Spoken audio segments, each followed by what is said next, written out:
Yes.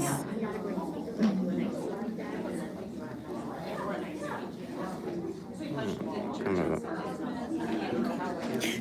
Jerry, Dr. Newman, impressive. Thank you. From the legislature today. Yeah. Just one of the bills that I was stalking. The other bill that I was stalking, we We have still to gotta figure dig out. up. Yeah. I gotta dig that up. So, They got a little quorum going on over there. I don't know. I think that's the attorney. I think I want That's what it feels like. the attorney. It's because he's got a briefcase.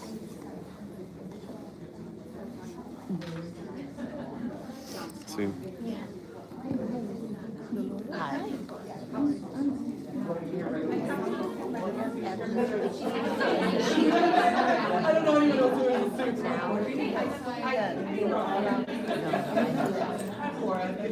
But I did.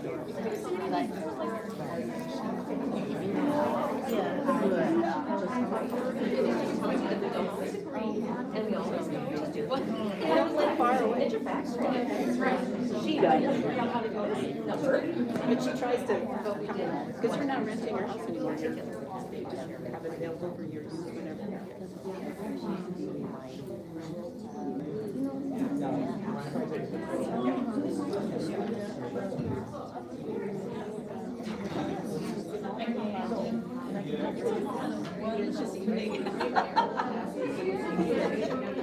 I'm worried about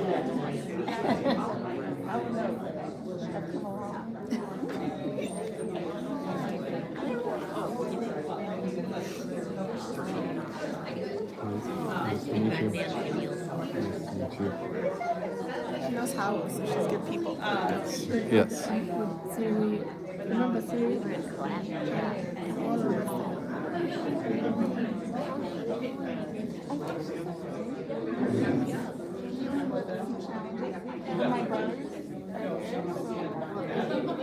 I did anytime fitness.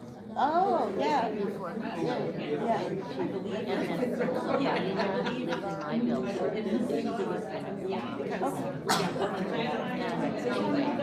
all world.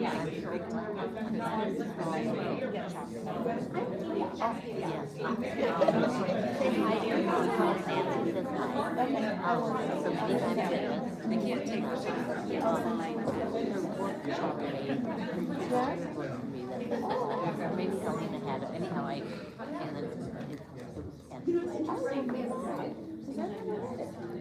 very good. Okay. Oh, and I've been a daughter. So I try my best to do that. That's good. I tried. I don't think so. I think both my mom and I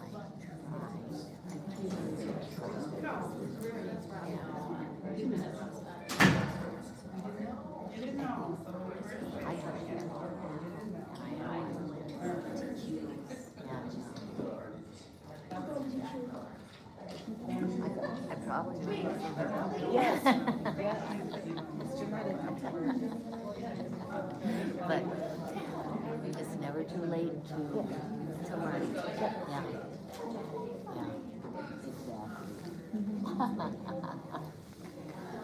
And moms get you have kids? Get blamed for them. And when they need therapy, hey, Yes. Yes.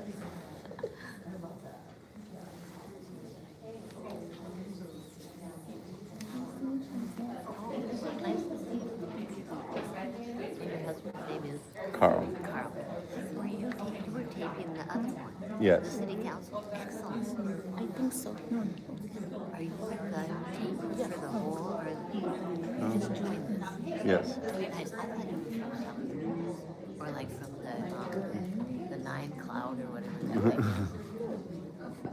I don't know what I'm talking about. Good evening. I will call March 3rd, 2026 regular school board meeting of St. Anthony New Brighton School Board to order at 6:30. welcome board members, Superintendent Renee, Assistant Superintendent Lieberman, our guests with us this evening here and those watching online. As a courtesy, school board members wishing to speak should raise their hand and wait to be recognized by the board chair. We'll move on to approval of the agenda. The recommended motion is to approve the March 3rd, 2026 regular meeting agenda as presented. May I have a maker of the motion? Director Haas, is there a second? Second. Okay, Director Hood. Any comments or questions? All in favor say aye. Aye. Any nays? All right, motion carries. We have no announcements or recognitions this evening. We'll move right on to the consent agenda, which includes personnel. There is one hire, one resignation, a payment of bills totaling $300,199.94. There are minutes for the February 17th work session. Per board rules, there is no discussion of the consent agenda items unless a board member would like to remove an item for further discussion. The recommended motion is to approve the consent agenda as presented. Is there a maker of the motion? So moved. Director Stryker, and a second? Second.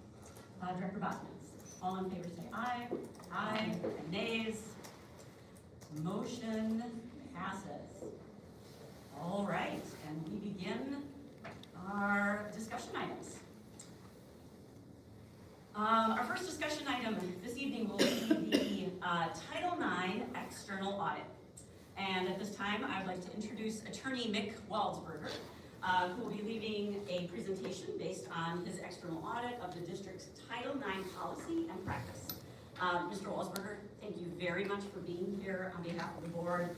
Please know that we appreciate your time and your expertise on this matter. And with that, I will turn the floor over to you. Well, thank you. Good evening, members of the board, superintendent, assistant superintendent. Again, my name is Mick Waldsberger. Some of you don't know me, and I really don't know you very well either, so it's a pleasure to get that opportunity. But just so you know a little bit about my background, I've been practicing law for more than 30 years, and I've been representing school districts since 1996. And I have the great honor of having a firm that represents nearly half of the school districts in the state. And so it's the best job in the world, and I'm pleased to be here tonight and share some information with you. I was asked to do the following: to provide an overview of Title IX and specifically what the status of the law is, which regulations apply, which Dear Colleague letters do and do not apply. I was asked to determine specifically whether one specific Dear Colleague letter is in effect. Also to provide my legal opinion on whether Title IX applies to conduct that occurs on a weekend, at a private gathering, in a private residence, off campus. Finally, I was asked to review the district's Title IX policy and to determine whether or not it complies with the law, and also whether there would be any recommended changes to that. And then finally, I was asked to be prepared for some good questions from board members, so I'm certainly ready for that tonight. Let's talk about Title IX. I don't want to go over too much. Yeah, I did send the board a confidential attorney-client privilege letter. That letter is not available to the public, but does cover some of the topics I'm going to cover here today. But I want to make sure that I'm reviewing things in full for the board. So, of course, we all know Title IX is a federal statute that prohibits discrimination on the basis of sex. It's been in the news quite a bit lately for a variety of reasons. And as you can tell, when one administration changes to another, there are differing interpretations that result with respect to Title IX.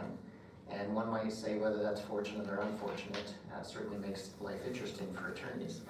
The bottom line is that over the years, the executive branch, through the U.S. Department of Education and the Office for Civil Rights, which is a division of the U.S. Department of Education, has adopted varying interpretations of Title IX. And they typically do that through what are known as Dear Colleague letters, which are letters that are published. They are not law. They don't carry the force of law. They are simply guidance. But they're important because they tell us how the Office for Civil Rights, which is that enforcement arm of the U.S. Department of Education, they tell us how the Office for Civil Rights is going to enforce and interpret Title IX. So we do pay attention to them. The first significant Dear Colleague letter that I want to talk about today, not that there aren't others, but the first one I want to talk about today is the 2011 letter that came out under the Obama administration. It was dated specifically April 4, 2011. And that letter introduced new measures that were designed to really enhance Title IX's protections. And it had things such as the establishment of a new preponderance of the evidence standard, which is a relatively low standard of proof in the law. It means that if we weigh the evidence and it ever tips ever so slightly above 50% in one person's favor, so more likely than not that the allegations are true, then we're obligated to substantiate a Title IX complaint. And so that was important. That kind of gave a lot of weight, if you will, to allegations that are made and to differentiations in the evidence. In addition, that 2011 letter had some very significant language in it about, and it was also controversial language, about conduct that occurs off campus. And that letter went on to basically say that school districts and school institutions, post-secondary institutions, had an obligation to look into conduct that occurred off campus, to take action based on it, and even to consider what I'm going to call the residual effects of conduct that occurred purely off campus, but a student might carry those effects like trauma into the school environment. And so it certainly indicated that schools should be taking some action to address that. None of that is in the statute or even the regulations, but that was the interpretation of the Obama administration. And so everybody did, at the school level, seek to comply. Because if you don't, there's always the concern or threat that a school might lose federal funding. Although that's never actually happened, to my knowledge, in the history of our country. But it is a threat that is out there. That was highly controversial, that language, for a couple of reasons. One, up to that point in time, all the courts, including the courts in our jurisdiction, had ruled that Title IX did not reach beyond the campus, did not reach beyond educational programs and activities, I should say. So that could be off the campus, but it's got to be something where we exercise control over it as a school district. And so that raised all kinds of questions of how are we going to handle things that happen off campus when we can't control them at all. It was also controversial because in the state of Minnesota in particular, we can't just go out and discipline students for things that happen off campus and don't have a nexus to an educational program or activity. We all know that if a student does something, some serious misconduct in the context, for example, of a school-sponsored event or activity, maybe it's a sporting event, we can take action. There's a nexus, a connection there. But when it's totally separate, our Minnesota courts have said we can't. And so that Dear Colleague letter from 2011 raised real alarms for school districts in that respect. In September of 2017, the U.S. Department of Education issued another Dear Colleague letter, and that letter was issued under the first Trump administration. That letter specifically and unequivocally rescinded the 2011 letter, making it null and void. The Trump administration also announced it would be promulgating new federal regulations under Title IX through the rulemaking process, which then it did proceed to go ahead and do. The 2000 regulations came out in August of 2000, and boy, they were quite earth-shattering in a lot of ways. They included very stringent new requirements related to investigations and the processing of complaints. And speaking objectively, the new regulations, the 2020 regulations, were really designed in large measure to give greater protections to the alleged perpetrator. There was this belief amongst the first Trump administration, particularly at the post-secondary level, that individuals were being charged with sexual harassment and treated unfairly, kind of railroaded through the process. And so when you go back and read the history of these regulations, the notion was we're going to afford many more protections to the alleged perpetrator, which seems unusual in today's society. But that was really what was an impetus for those 2020 regulations. The regulations also allowed districts to, and post-secondary institutions, to deviate from that preponderance of the evidence standard and use a clear and convincing evidence standard, which means it's a lot higher burden of proof to prove that sexual harassment actually occurred. So that was also kind of alarming throughout the school system. And in fact, most school districts did continue to go on with the preponderance of the evidence standard. In April of 2024, the U.S. Department of Education reversed course again. And through the rulemaking process, it promulgated another set of new regulations. And those were under the Biden administration.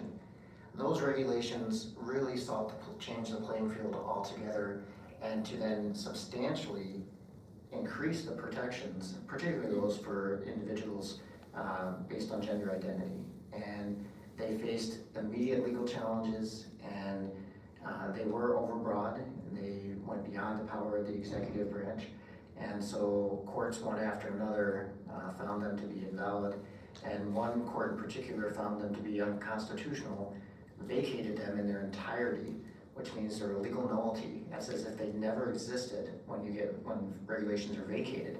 And so what that meant was those 2020 regulations came automatically right back into effect. So all of the prior Trump regulations, Dear Colleague letters, that's what's really applying. Again, that 2011 letter is off the table. That doesn't exist anymore either. So then in 2025, we have another Dear Colleague letter that comes out after President Trump returns to office. And that Dear Colleague letter underscores, again, that the 2024 regulations are no longer in effect. The 2020 regulations apply. And all courts now uniformly agree with that the 2020 regulations apply. So that's our legal basis where we start. Let's look at off-campus conduct. The quick summary is that Title IX does not apply to off-campus conduct unless the school district exercise, quote, substantial control over the offender and the circumstance, event, or activity where the conduct occurred.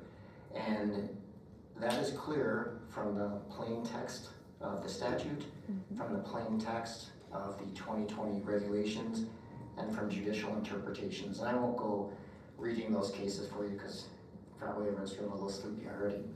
But the courts in our jurisdiction, in particular the 8th Circuit Court of Appeals, which is one level below the U.S. Supreme Court, highest court, federal court in our jurisdiction other than the U.S. Supreme Court, has been very clear that in order to be a Title IX matter, has to be related to school education program or activity, meaning again, something that a school district is exercising substantial control over.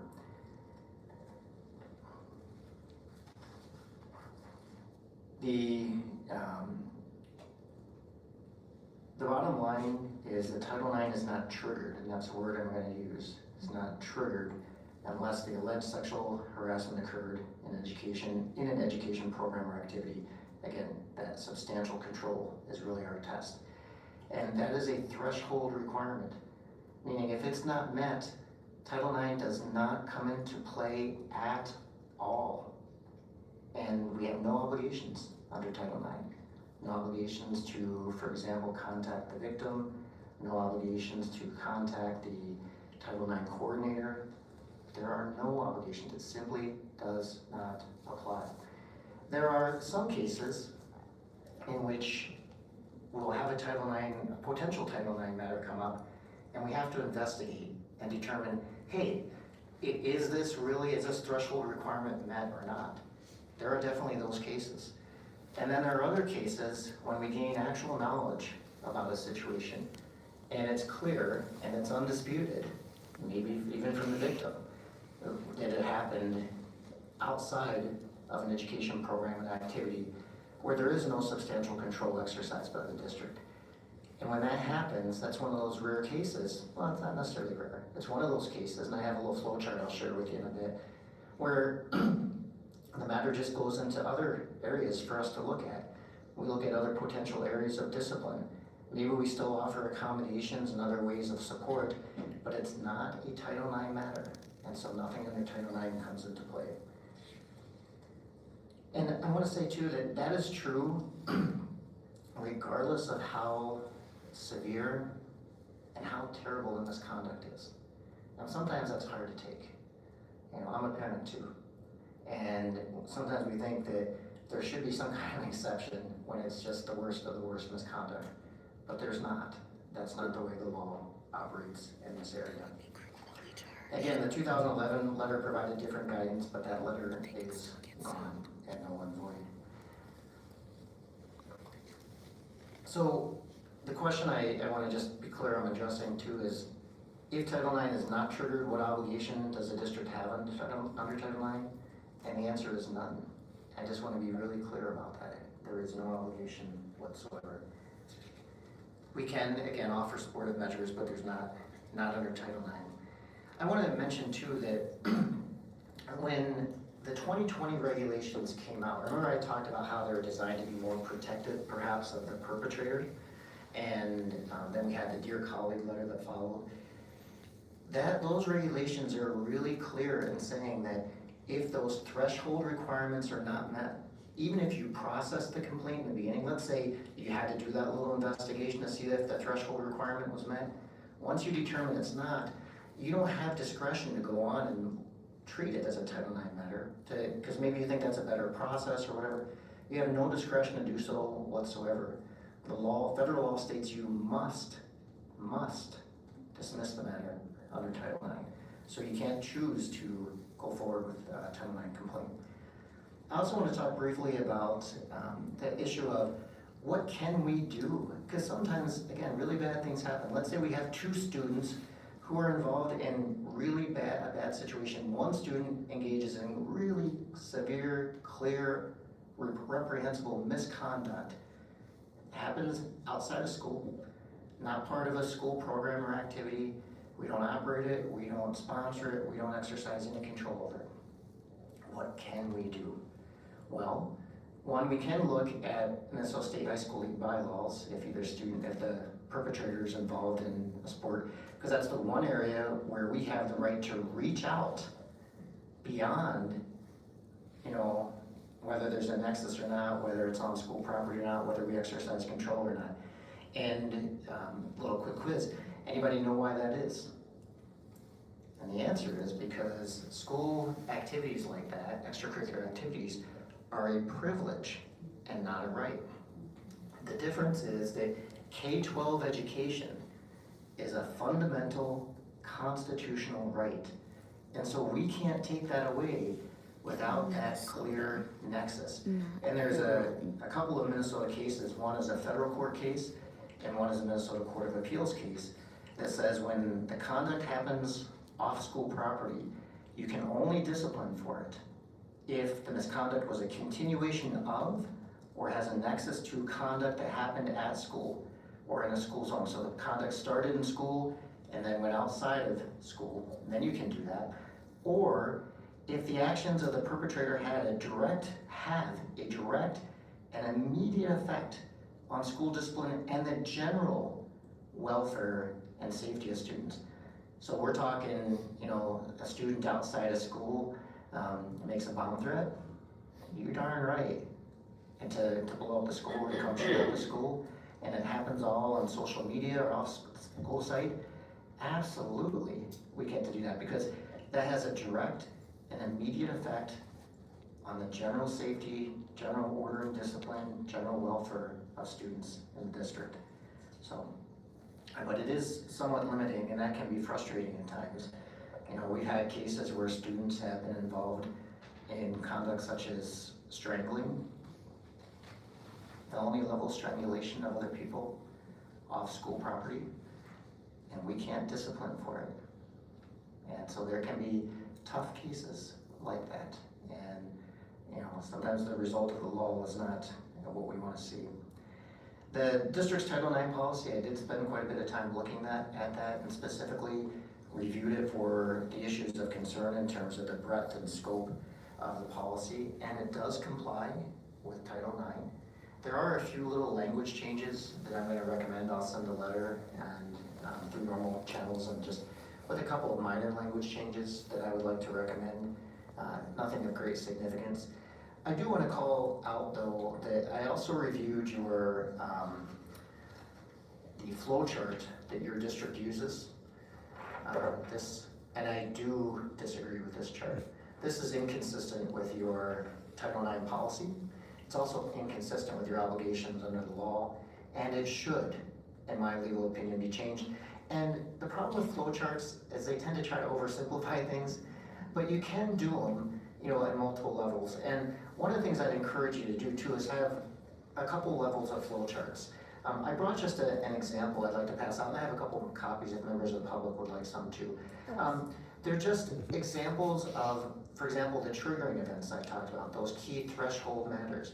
And this is not perfect, I'm not suggesting you adopt this one. This is just one I happened to pull that another school district was using, and I thought, okay, it gives you an example of kind of how to break it down from that area. So I'm just gonna pass that out, and then I'll make a couple available to the members of the public as well, and certainly they can make copies too, so.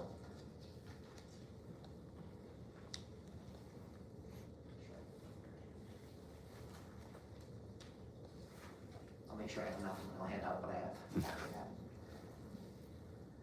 I know I have at least one copy, I might have 3.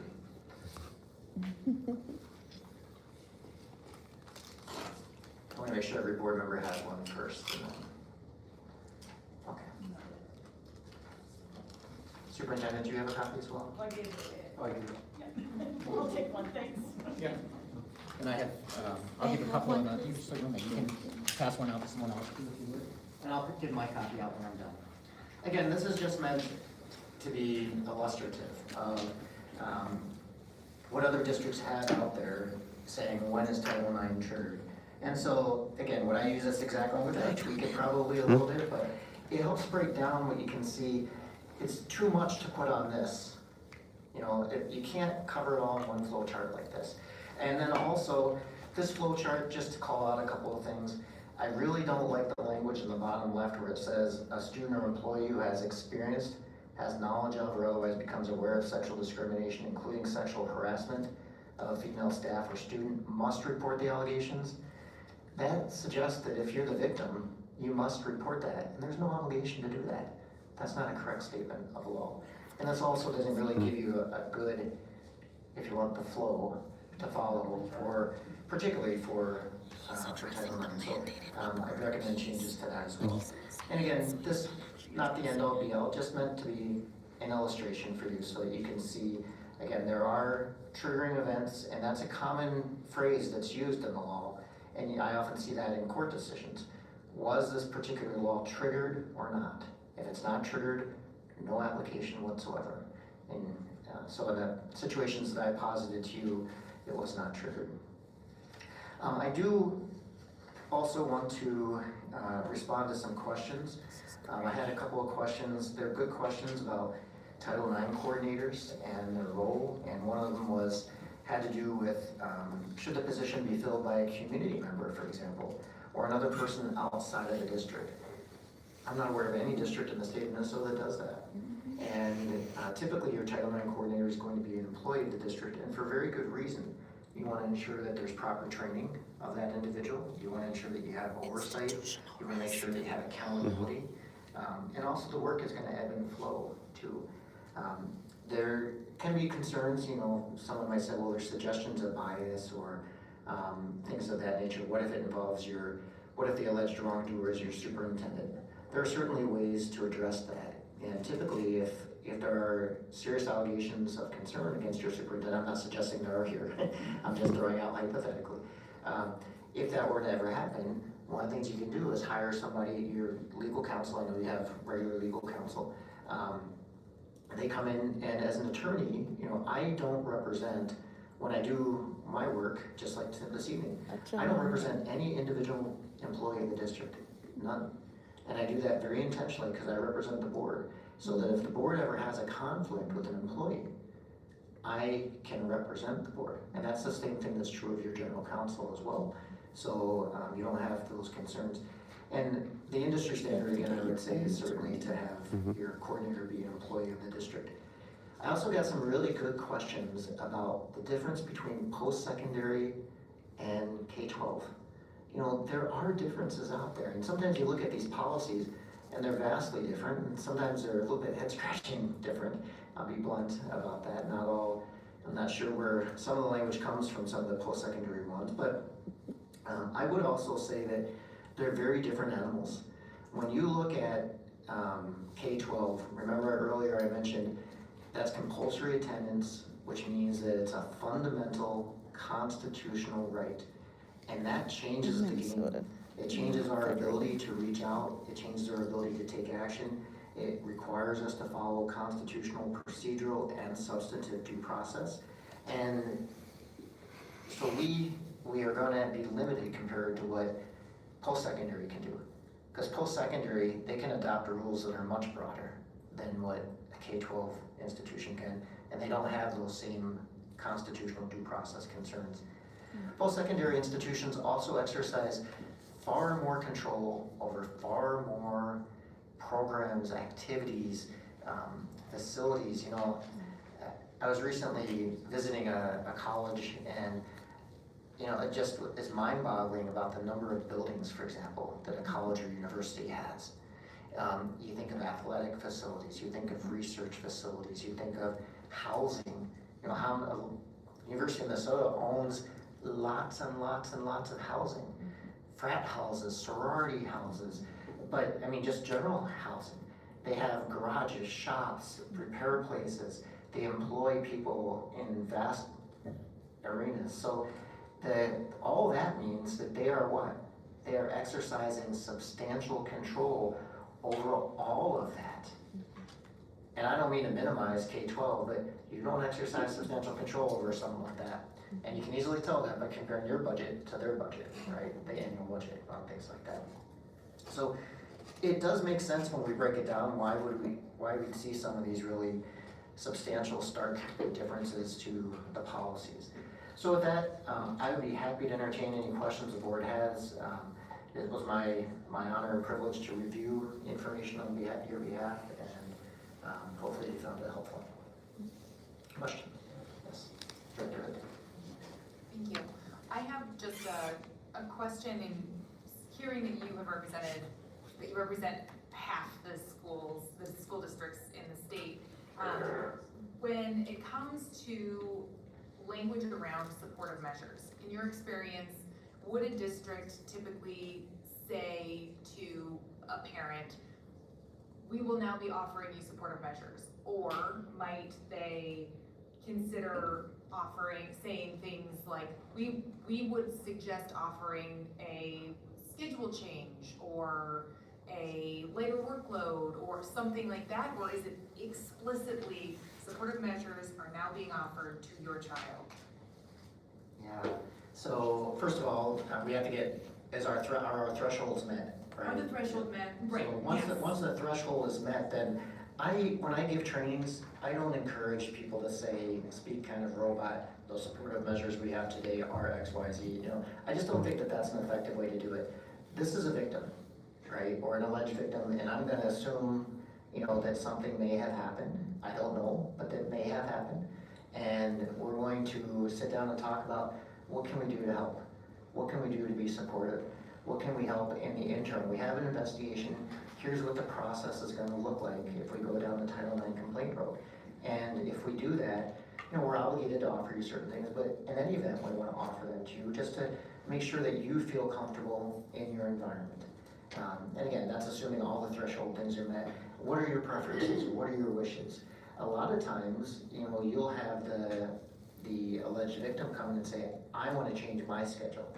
And, you know, if I'm leading that conversation, I'm going to say, you're not obligated to do that, but I want to make sure we're honoring your wishes as well. You know, I try to certainly be sensitive on both sides. And I think administrators, by and large, are trained to do that as well. Again, assuming we've hit that threshold line. Good question. Hi, thank you so much.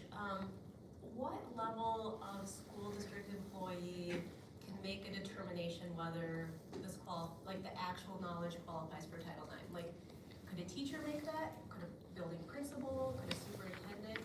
Or does everything need to be run past the Title IX coordinator?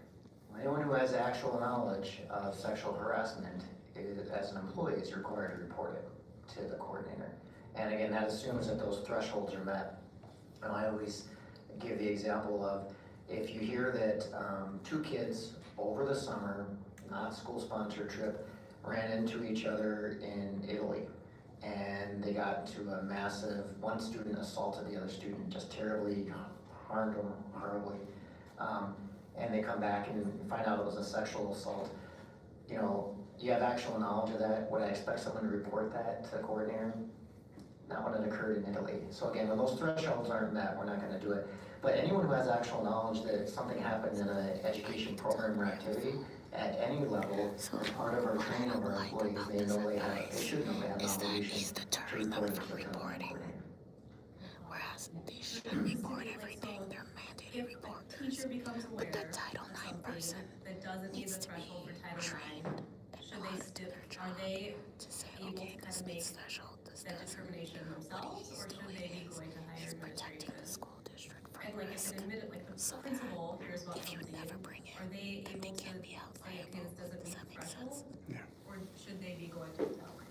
And I think that there is some level of professionalism and judgment that we expect our staff to exercise. And again, I'll go back to my example. If a teacher, custodian, paraprofessional, bus driver, I don't care who it is, hears about a sexual assault that happened in unrelated to a school program in Italy, I don't expect them to report that. I give them the judgment discretion to make that determination. And similarly, let's say that a parent came in and said, hey, I want you to know that this happened off school property. Was at a private event. I know you didn't even know about it. And had nothing to do with school, but I want you to know that this happened. Let's say you come and share that with the building principal. I wouldn't expect the building principal to report that to the Title IX coordinator because in my view, I'm expecting, I have high expectations, but my expectation is that they're gonna be properly trained and be able to say, okay, I'm gonna filter that out. Might they still do something with it? Might they still inform somebody else about it, whether it be a counselor, to provide support, to be aware of it, to kind of help the student? Might they, depending on the level of the offense, inform the superintendent, talk to the parent if criminal charges aren't already filed? There are some caveats too. Every case has got these, what I call elbows, right? Where let's say it involved a person in a position of authority with respect to the child, then I'm gonna expect them, while they might have filtered out Title IX, I'm gonna expect them to make a report to maltreatment for maltreatment minor. So there are things like that, but I do count on people being properly trained, and I think we have to expect that. If we're gonna expect them to make the report, we have to expect that they have common sense at some level too on some of these things. And of course, the higher up the hierarchy in the organization, the more I'm gonna expect of a The person. Title IX officer should be the one that's trained. The teacher just needs to report. Thank you, Joe. I have a lot of questions. All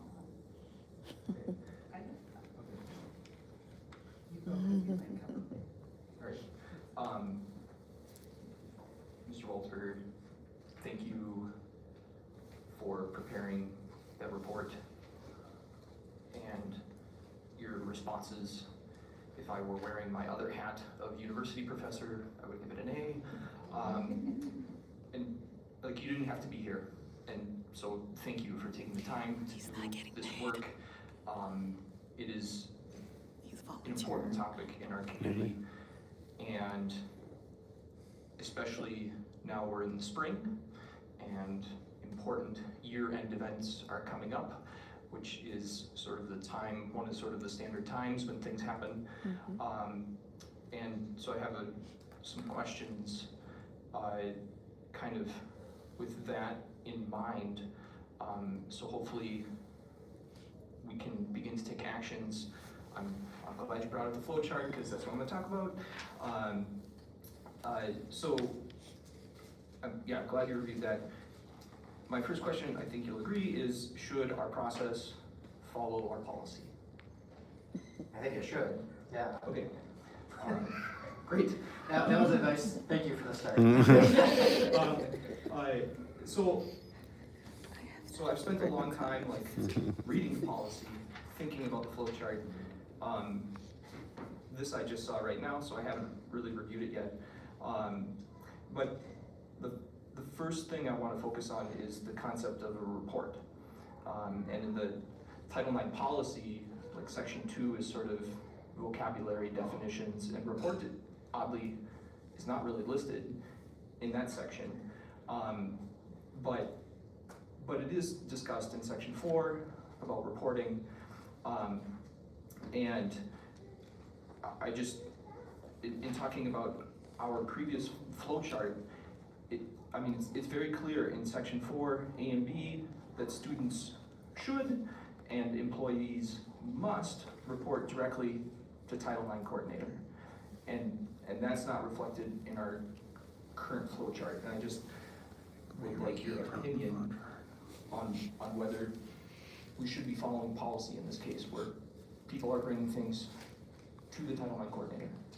I do think they should, and I think you would need some kind of a multi-page flow chart. And that's why I gave that example, because you have to first consider your triggering events, obviously, and then you consider what's gonna happen next. And to try to combine policy 413 and policy 522 together is too much for it to make sense. And that's why you're gonna find there are inconsistencies. And is this the end of the world? No, but it just doesn't bring clarity to a situation. And so then the reasons why you have it, and it even in my opinion suggests things that aren't accurate. So again, I would definitely change that part, yes. Okay, and just to follow up on that, in paragraph A, it says any student who believes they have been the victim. And so I'm just wondering about that word belief. That's all that's required for a student to contact the Title IX coordinator according to what's in the policy. Sure. And so a student wouldn't necessarily need to self-filter about where something occurred or whatever, right? Absolutely not. Okay, great. Somebody else answered my next question, and asked the other question. Okay, also on the concept of reporting, but this is sort of the second usage of the word report in the Title IX policy, which I think makes it a little bit confusing, is in section 15, which is record keeping. So part A says that the school district must create and maintain for a period of 7 years, blah, blah, blah, taken in response to a report or a formal complaint. And so I just want to make clear that what the Title IX, the requirement is, even if a report is made by a student who believed they were the victim, a record must be kept, even if Title IX was not actually found to be triggered. I think you're sort of putting the cart in front of the horse, so I would respectfully disagree with you just a little bit there.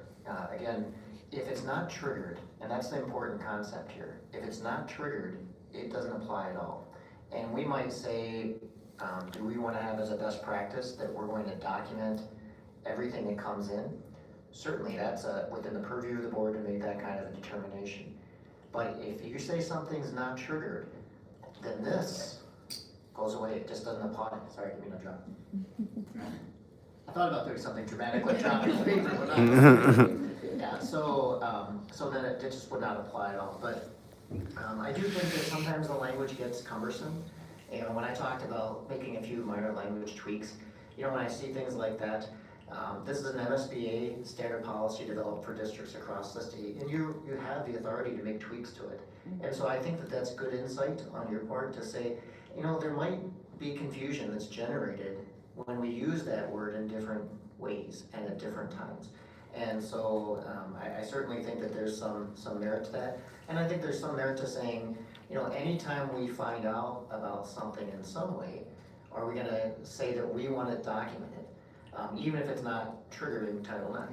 And again, that's within the board's purview as a matter of policy. You can certainly do that. And then one of the tricky things is when and how and where, well, really, how and where are you going to document it? And, you know, is it going to be put in that student's file that the student can access? Parents always have a right to access it, of course. But those are the kinds of things the board would want to think about if you're going to head down that path. Okay, thank you. Okay, so I kind of want to move to a second aspect of the process, which is sort of synthesizing sections 5 and 8. So 5 is this initial response, what should be done. And then 8 is the dismissal of a formal complaint. And so it's in 8 where we find that if a person was not in the United States, the formal complaint must be dismissed. As you said, Title IX wasn't triggered. But the formal complaint happens like after Section 5, which is, I mean, literally it's titled Initial Response and Assessment by the Title IX Coordinator. And, you know, paragraph A, the first sentence is pretty clear. When the Title IX Coordinator receives a report, the Title IX Coordinator shall promptly contact the complainant to discuss the availability of supportive measures and so on and so forth. And I think a lot of the discussion in the community is focused right there, which is a student believes they have been the victim, they make the report to the Title IX Coordinator, and according to policy, the very first thing the Title IX Coordinator should do is discuss the availability of supporting measures. That is how, like, my Title IX training at universities has taught me how the procedure should work, and other people in our community who have also been trained in Title IX at universities also understand that sort of flow of things. A student believes they've been the victim, they mention it to the Title IX Coordinator, and the first thing the Title IX Coordinator does is discuss the availability of supporting measures. Am I misunderstanding something? I think, again, it depends on the facts that we're looking at in the situation. So in the situation that I was asked to analyze, the particular situation, there was not a complaint filed. And that's one distinguishing factor from the scenario that you've just posited. Another situation or another distinguishing factor would be whether a report was filed with the Title IX Coordinator, or was it just simply a parent providing information to another employee of the district. Those are going to have different things as well. But as soon as it's determined the threshold is not met, everything Title IX stops. And the part on the supportive measures, I certainly understand where you're coming from. And again, would we say as a matter of best practice, we might offer various supports and do things? I think as a human, as a school person, as an educator, those are things that we like to see, right? But if you're saying, or is there an obligation to provide supportive measures under Title IX, once that threshold's not met, there is no obligation, because the supportive measures is part of the broader obligation to respond promptly and effectively. And so I just simply wouldn't agree that would be required by any means. Again, do I like to see folks offer different kinds of supports and things? I do in any kind of case, and you know, even if the facts turn out not to be substantiated, sometimes it indicates that we need other supports. Great, thank you. To understand that they're asking about what about other things. This is very clarifying. My third main question, and I really want to be clear here, refers to the Title IX Coordinator. And I want to be clear, I might mention different titles and roles, and I am not referring to specific people like the lovely Wendy Webster. I'm referring to the job function. And so you commented on this briefly, and I think I did not explain it well in my emailed question, so I want to try again. And the worry is of conflict of interest, right? And we are a small community, and we're all neighbors, and we have in our district many people wear many hats, and I was in the MSBA officer training recently, and they advised not just avoiding conflict of interest, but avoiding the perception of conflict of interest. And so this is where my mind goes with the Title IX Coordinator role, because again, in the university setting, it's a very important role to remain independent as a large a degree as possible. And I agree with what you're saying about the Title IX Coordinator. it's like a seasonal role to provide training and respond to incidents. And the concept I had to consider was, what if we, as a district, created an independent Title IX coordinator role, not a full-time role, maybe it's a 0.1 FTE. And the important thing with that, the Title IX coordinator's livelihood would not depend on this role in any way. And I feel like that would offer a larger degree of separation and reduce even the perception of conflict of interest. And I guess to put this in the form of a question is, can you foresee any like legal problems with doing that? The person would still be an employee for this very specific role, and of course would receive the correct training and so on and so forth, and be hired as someone who this would be their role.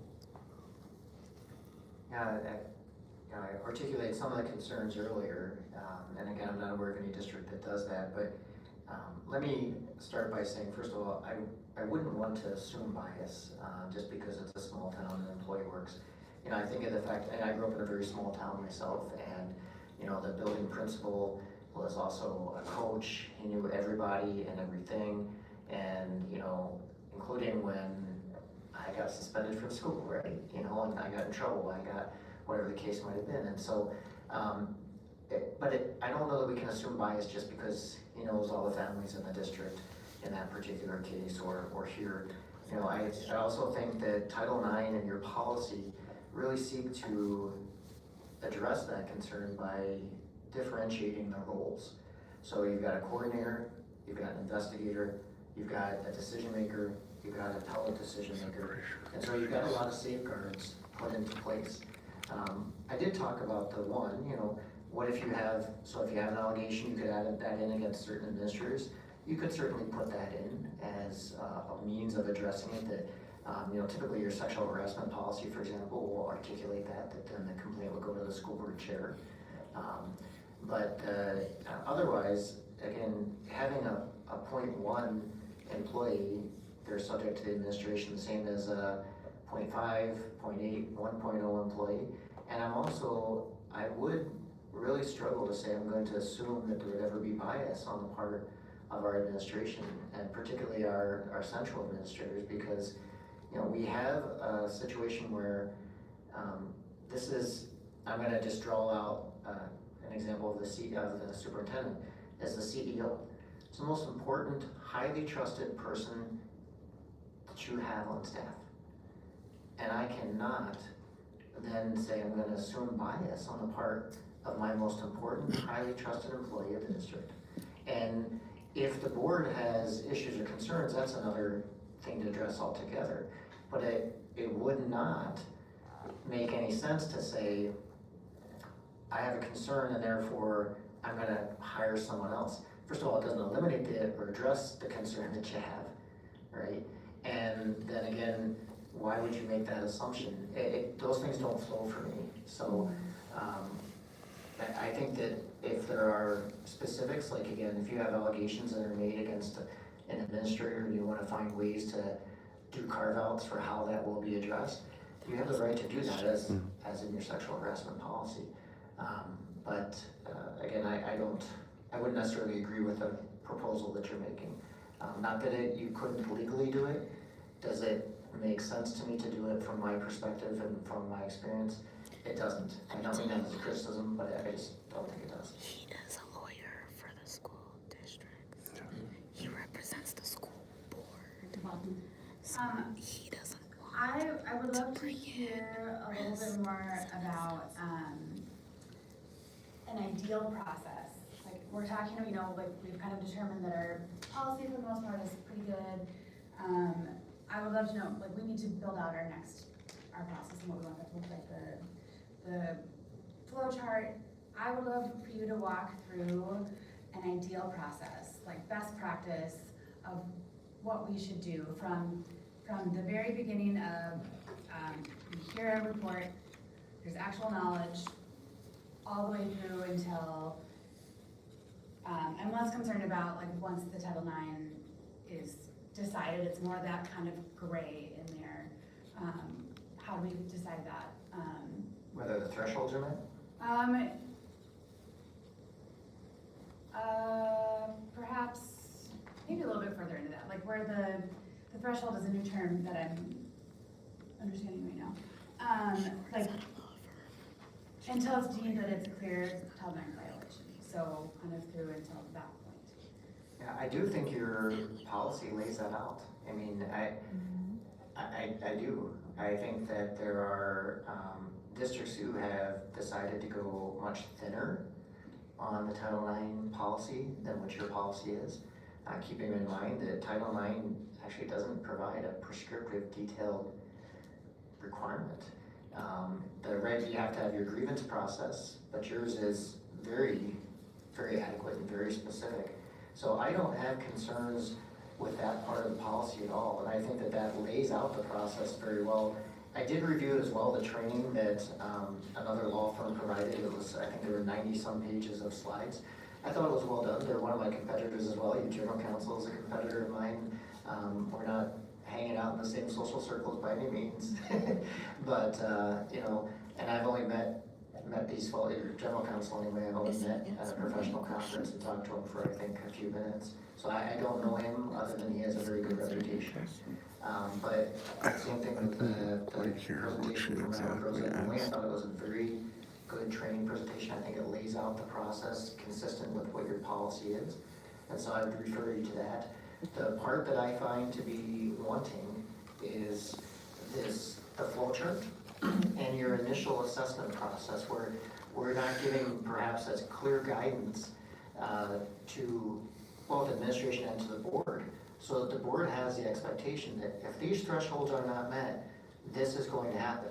As I talked about earlier in response to Director Turner's question, if it's a scenario where you say, even if the thresholds aren't met, we want a certain level of documentation maintained, that's, again, your right to determine that, but then that expectation has to be made clear. So that would be a gray area. That, in my opinion, that's the gray that's left to be addressed.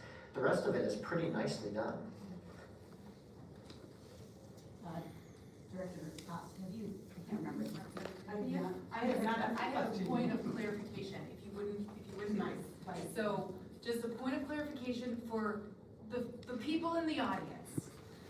Mr. Walsberger is not our general counsel. He is the second opinion, the outside audit that the board requested after our first general counsel provided his perspective on Title IX, on the policy, on the procedures, on if we were following it correctly.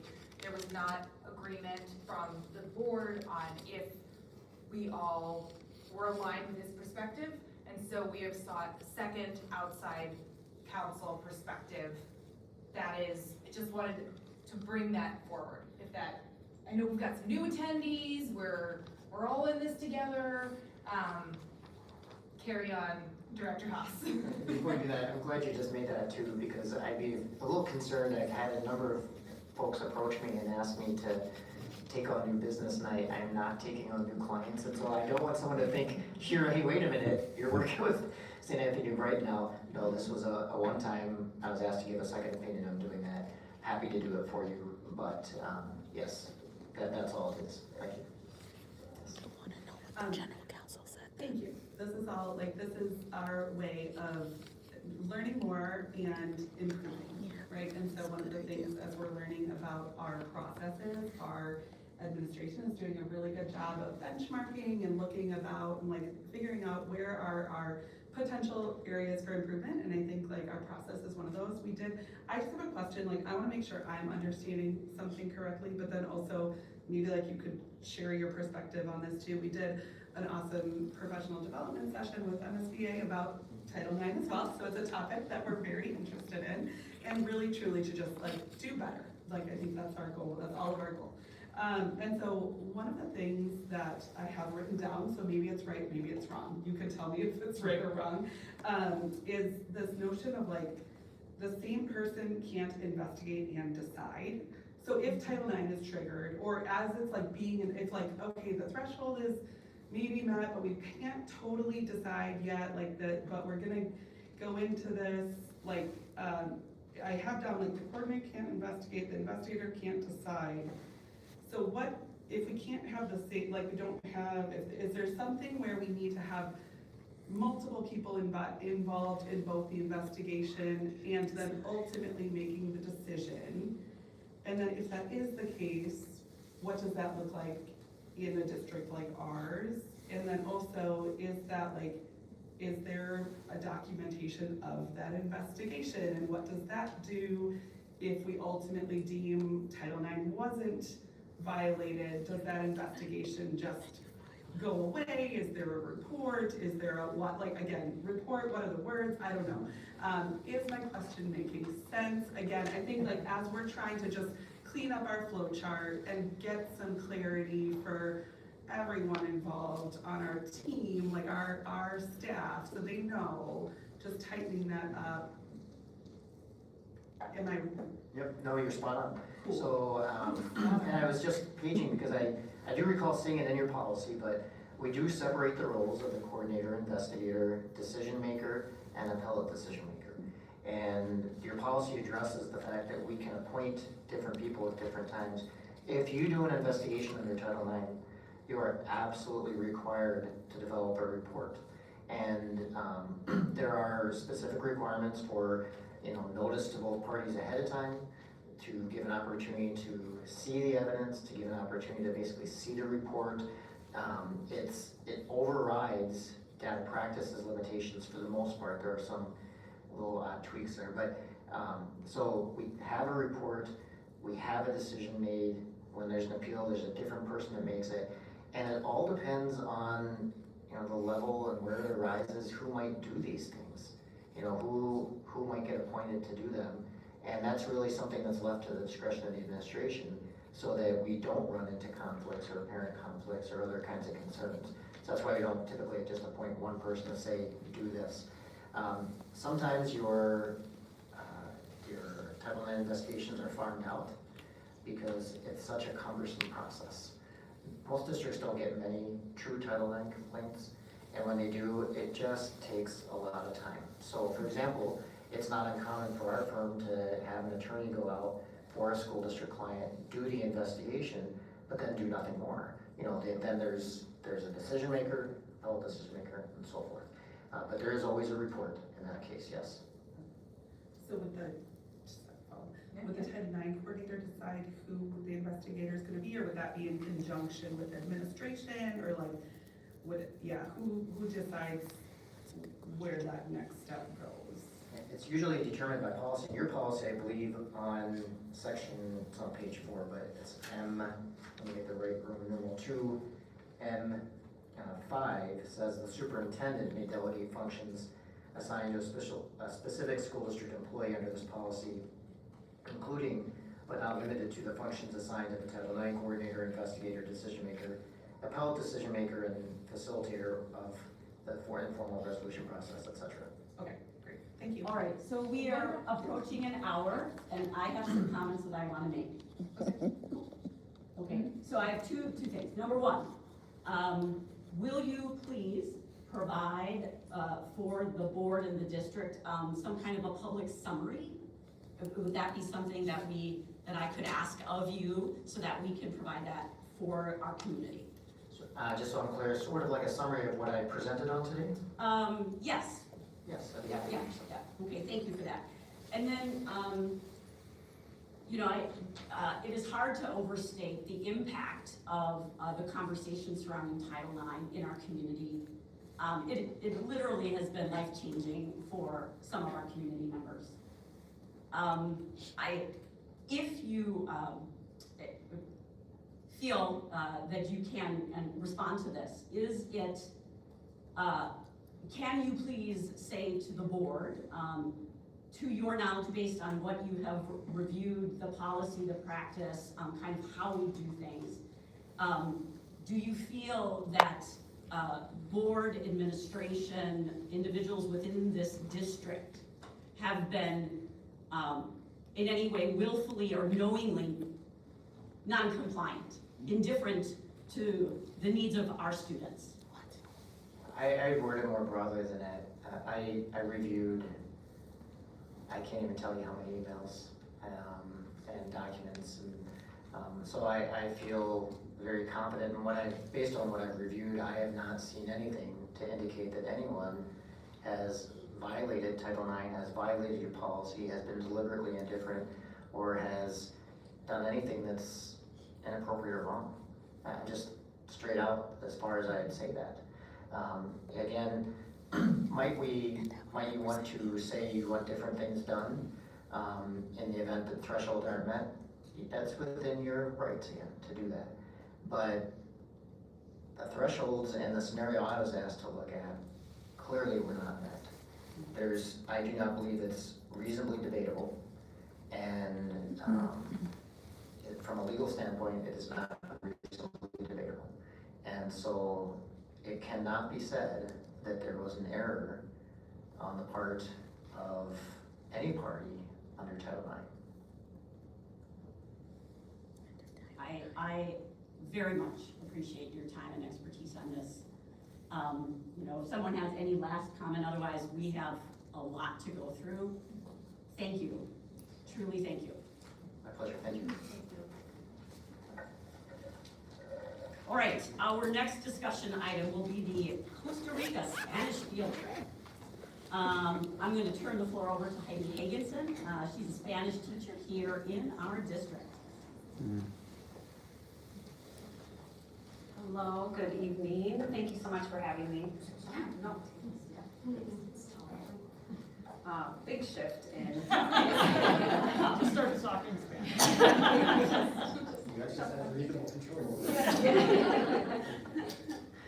But thank you again for having me tonight. I'm here in the hopes of granting your approval and for taking 31 high schoolers to Costa Rica about a year from today.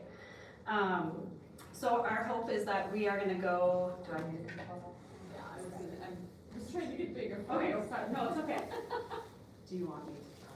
Yes, you can. Okay. You want to vote?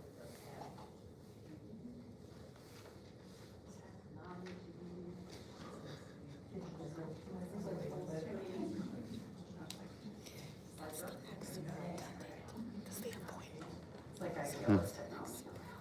And then she'll put her black out at that time. Right now, she doesn't. So like I said, about a year from now, we are hoping to fly into the San Jose airport in Costa Rica and begin our 7-day tour and journey of Costa Rica. For those of you who do not know me, I'm Heidi Hagenson. This is my 20th year with St. Anthony New Brighton Schools. Been here a long time. I've been a middle school teacher, a district leader, and now I'm back in the high school classroom. Love my job. And I would say more than that, I really love my students, like a lot. Like it's maybe scary how much I love my students. So much so that last year I had students come up to me and say, Ms. Hagenson, can we please go somewhere? Can we please travel somewhere? And I may have shared stories about how I even took middle schoolers from our middle school to Spain a few times, and they were like, yes, we're high schoolers, we can do this. So I gave in because that's what I do that's what teachers do when they love their students, right? I am a mom. I have 2 little small kids at home. I'm a coach. I'm a teacher nerd to the max, probably. I really like a lot of reading about instruction and all that fun stuff. All of that being said, there is more of a reason to go on this trip beyond just, it sounds fun and I want to take my students there. The instructional teacher nerd side of me sees the inherent value in this trip as well, and I hope to present that to you today. All right, so it's 7 days, it's a short trip. When we took our middle schoolers to Spain, we were there for 10 days.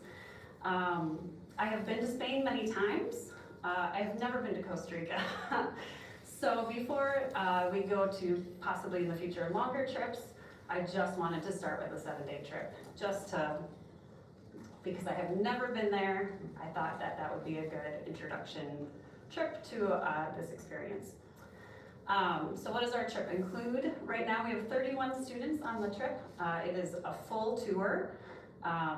We had over 95 different families attend our interest meeting about a year ago, which is crazy. We ran out of room in our media center, was not anticipating that high of interest. But I think that goes to show how many of our high school students and families really value travel. In order for students to be able to participate or partake in this trip, they need to either have finished Spanish level 3 or be currently enrolled in Spanish level 3 next year. And again, that speaks to the importance of being able to understand and use and practice the language while we are there. So it's not just yay, we're in Costa Rica, but now let's start applying our language in real life, authentic ways. In addition to the 31 students, I forgot to mention this, we will also have 6 chaperones. So it'll be 5 chaperones, it'll be a 6-to-1 ratio.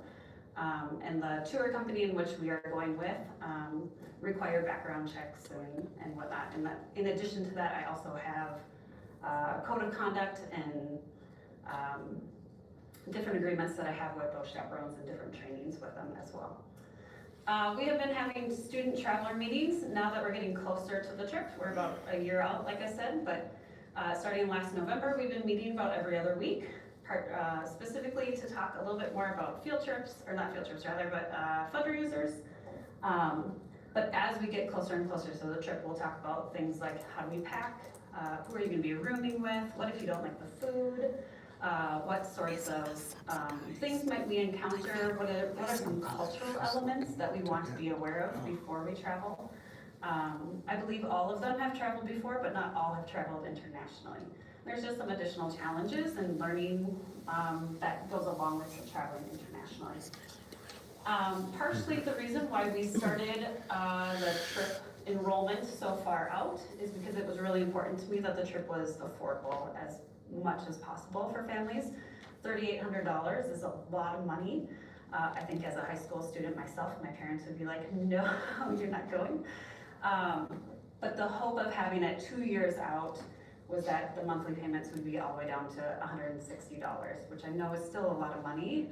But again, I really wanted it to be as affordable as possible for most families. We will be starting our fundraisers in April. We tried to have one earlier this month, but it did not fly. Or last month rather. With that price, I know it does sound like a lot. It is like an all-inclusive type experience. So there are flights, there are lodging, the hotel, there are meals, transportation, so we're gonna be taking a bus. While we are in Costa Rica, we have expert guides leading us through different places, entrance fees, meals. We have a tour director that's with us 24 hours a day.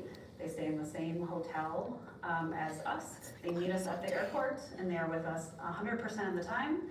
And then they drop us off at the airport at the very end, which is amazing. We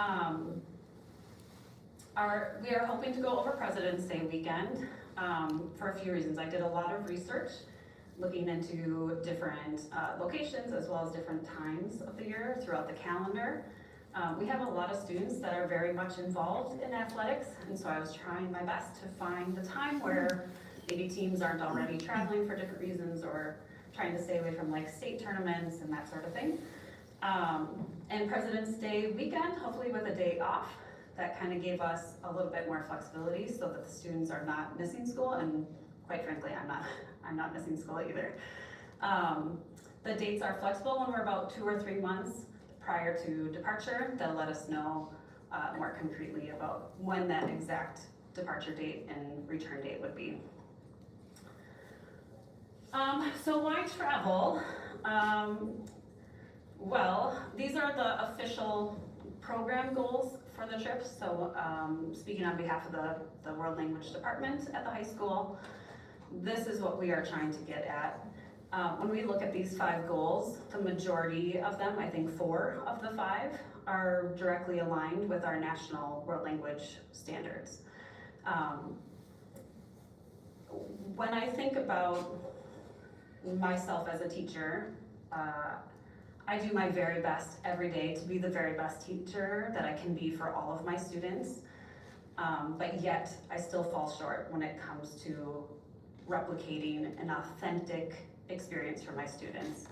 I am not a native speaker, I'm not a heritage speaker.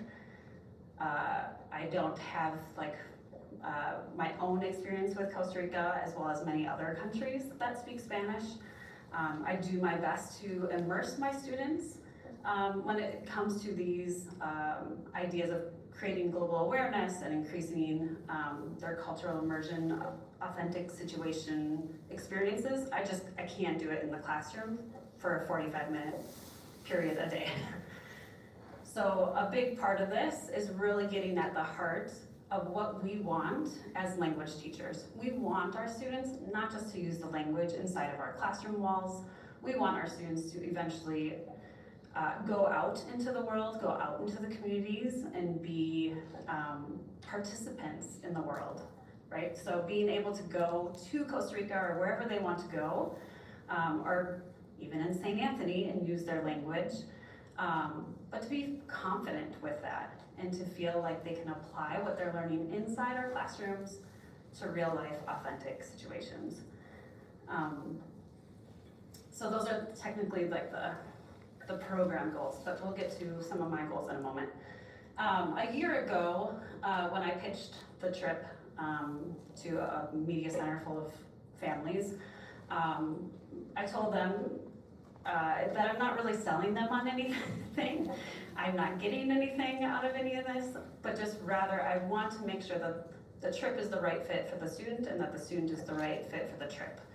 And I'm very hesitant to even use that word trip because it's more of a tour. It's not so much a trip. When we think of trips, it's like fun, vacation, yay. In fact, we're not even going to the beaches of Costa Rica, we're just staying in the center, or central area. But I wanted to be really upfront about what are the expectations for this tour. It is extremely structured. Our tour director that we have wakes us up or gets us going at like 7 a.m. and we go all the way until about 11 o'clock at night. So it is a full day. We are with students the entire time. Maybe they might have like a half hour to go shopping at this place, or we'll do dinners and small different, we call them familias, where each of the chaperones has their own smaller group, just so we can all fit in restaurants. But for the most part, it is small groups and big groups. Kids are never ever by themselves. And again, it's this idea of high expectations. We have really high expectations for our students and their behavior and their application of their learning on this trip. And for students who just want a vacation or want to make some poor choices or want it to specifically do this, or I want to have this specific meal, or I want to go to this specific place, this isn't the trip for them. So I wanted to be really upfront with students about what it is and what it's not. So what are my goals? So for me as the trip leader, first and foremost, safety is my number one thing. And I think I put on my mom hat when I think about the safety of my students. I couldn't care less if they use their Spanish if they're not safe, right? Like, number one priority, I just need to make sure I know what they're doing, where they are, that they are with safe adults and they're in safe places. That's number one. And it's number one for our tour company that we're also booking through. Number two, I kind of have my teacher hat on for this one. Obviously, I want them to learn. I want it to be a learning experience. I want them to grow in their confidence of the language. Even just taking middle schoolers to Spain, being able to see the change of their confidence in using the language and being okay with like making mistakes even when you speak, changes so drastically from the beginning of a trip to the end of the trip. And then finally, I want them to have fun. I want them to be inspired to continue traveling and to continue to see the value of travel in their lives. I want them to build relationships with each other, right? Some of these students have some friends on the trip and some of these students don't have friends on the trip. I should say friends before signing up for the trip, right? But I want them to have fun. I want it to be an enjoyable experience for them. I want them to create these lifelong memories that they can always look back on when they're older. So safety, with safety being my number one goal as far as the leader goes, I have done my research. I have traveled with other companies and I have traveled with EF. And that there is no doubt in my mind that they are the best company we could possibly go with. They are global. They are supporting me locally here in St. Anthony, and I know we will be supported when we are in Costa Rica. They have offices, I'll even flip ahead real quick, but they have offices all over the world, 50 different offices. They are the biggest traveler, educational traveling company in the world. A ton of experience. Everybody I have ever met through EF has been incredibly impressive, very professional, very prompt. When we talk about the things that they are able to provide for us that we wouldn't be able to do if we just went on our own is incredible. They are able to give us, like, they have a on-site safety and incident response team. They have the tour guide or the tour director that's gonna be with us 24 hours a day. When we were in Barcelona, they, like, after I did bed checks with every group, they even did rounds through the hotel to make sure that the hotel was secure throughout the night. Like, they would wake up and do rounds. They would also be the first one awake in the morning before me, and very prompt. Everything is posted. This is in the previous slide. I can't go back. But the previous slide had Jose, who was our tour director last time, incredibly impressive and kind, and shares the exact same priorities that I have as the traveler, the lead traveler. One thing that we require of all of our travelers is that they also need to have the required travel protection, which is kind of like traveler insurance. So in addition to having these sites and teams available to us, students will also have medical coverage if anything were to happen, baggage coverage if anything were to happen, if our flights were delayed. If a student has a medical emergency, they can fly families out to be with us. They can also fly the child home early if they need to do so. Again, it's just stuff that we wouldn't be able to do if we traveled on our own. They are also very aware of our global situation and all of the things that we face currently. And I'm still getting updates about how are things in Minneapolis, this is what we are doing, how are your travelers feeling.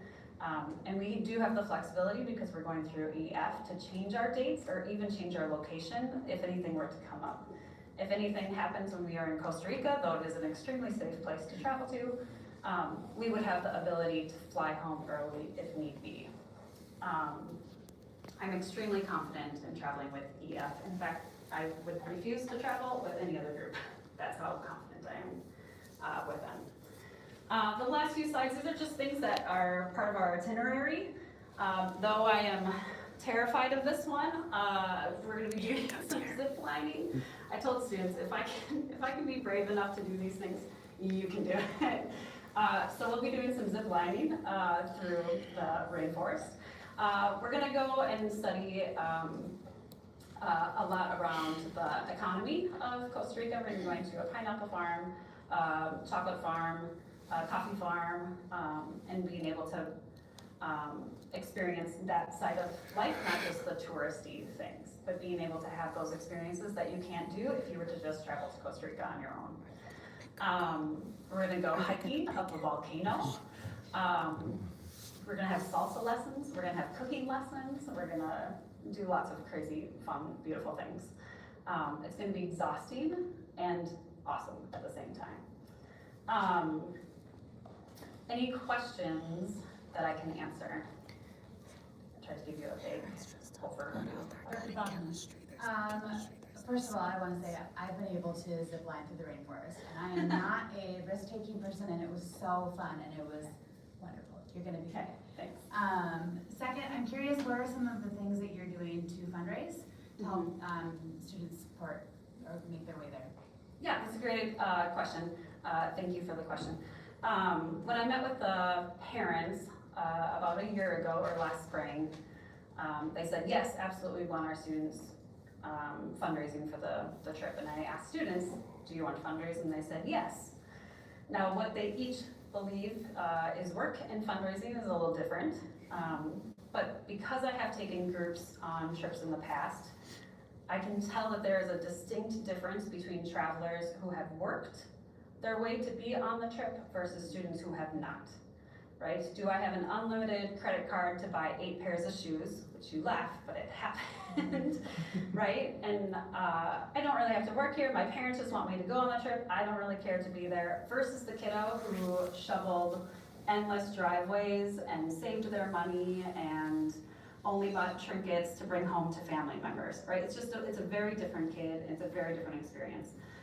So with that said, it was important for me as well that we create these opportunities for students to fundraise. We have like a babysitting night. We have something already lined up with Jersey Mike's for October, believe it or not. We're working with Parkway Pizza right now for evenings like that. We've connected with the music department about doing concessions after their spring concerts. So we're trying to find things that are unique and not the same thing over and over. But the message I receive from families is we're not as concerned about raising a certain amount of money than we are more concerned about giving them opportunities to earn money, if that makes sense. We can have more questions. I do want to be mindful of our time. I do have a question unless anyone else.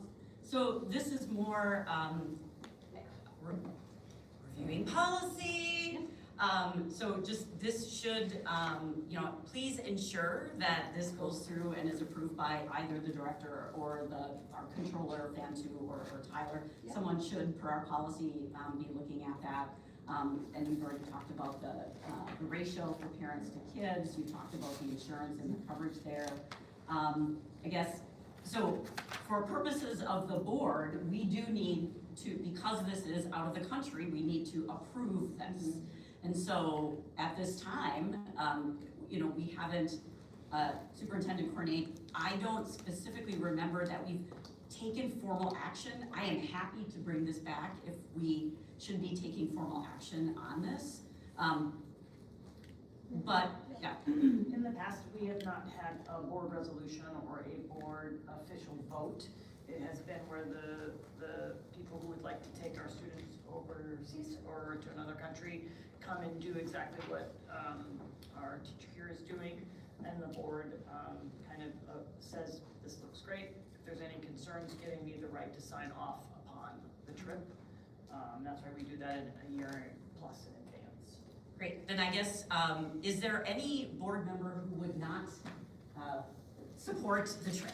Or support it right now, Yes. some additional information. Yeah. I know Heidi mentioned using this company EF, although expensive, does fit the criteria that the board has set forth in regards to what needs to be required in the areas of insurance and things like that, and how their rating for their bond and all of that is in place.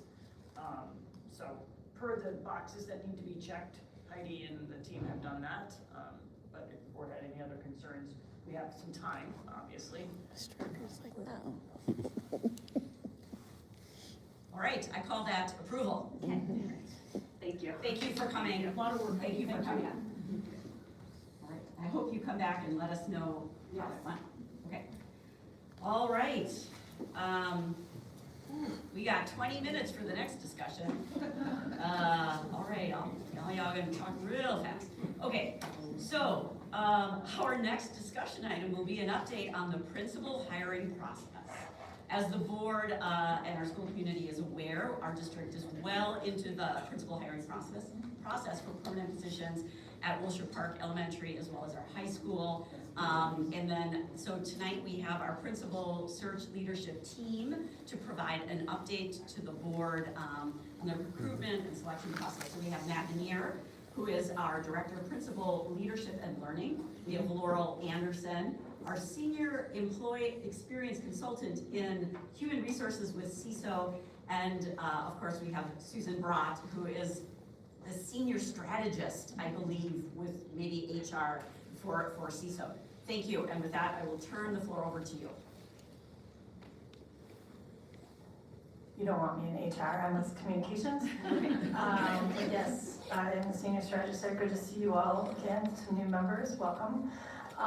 So I'm just gonna talk a little bit very briefly. You all have the full engagement report, but as was shared with you in January by my two colleagues here, I was supposed to be here, had laryngitis for 2.5 weeks. So I will talk very fast to save my voice and to save you time. So the purpose of the engagement, again, was in January and February, we conducted a comprehensive stakeholder engagement process to inform the leadership profiles for both the St. Anthony Village High School and Wilshire Park Elementary. Engagement included student voice activities, family and staff surveys, structured staff sessions, and family feedback opportunities. Participation was pretty strong across both buildings and across all stakeholder groups. And the purpose was to ensure the hiring process reflects authentic community voice and provides clear guidance to the hiring committee. Knowing that engagement and voice of all community members is a very important attribute in St. Anthony New Brighton, we wanted to uphold that. And so just really briefly, what we heard across both schools. So while the two buildings have distinct needs, obviously one being an elementary, one being a high school, and just the cultures of the school, but there were some themes that definitely emerged, which I think speak to the cohesiveness of your district. They wanted to see visible daily presence with the principals. Transparent, proactive communication is essential in both buildings. Fair and consistent decision-making that defines credibility for families, students, and staff. Instructional credibility appropriate to the level is expected, and stability and long-term commitment are highly valued. And I would say this especially came through at the high school when we did some student engagements in person with the sticky walls. A lot of the responses were, can we have a principal who stays more than 1 year? So that was definitely a theme heard. Importantly, I think it's important to note that the stakeholders that participated in the engagements, they're not asking for dramatic change in the principal hirings. They're just asking for leaders who are there to build trust deliberately through clarity, visibility, steadiness, and follow through.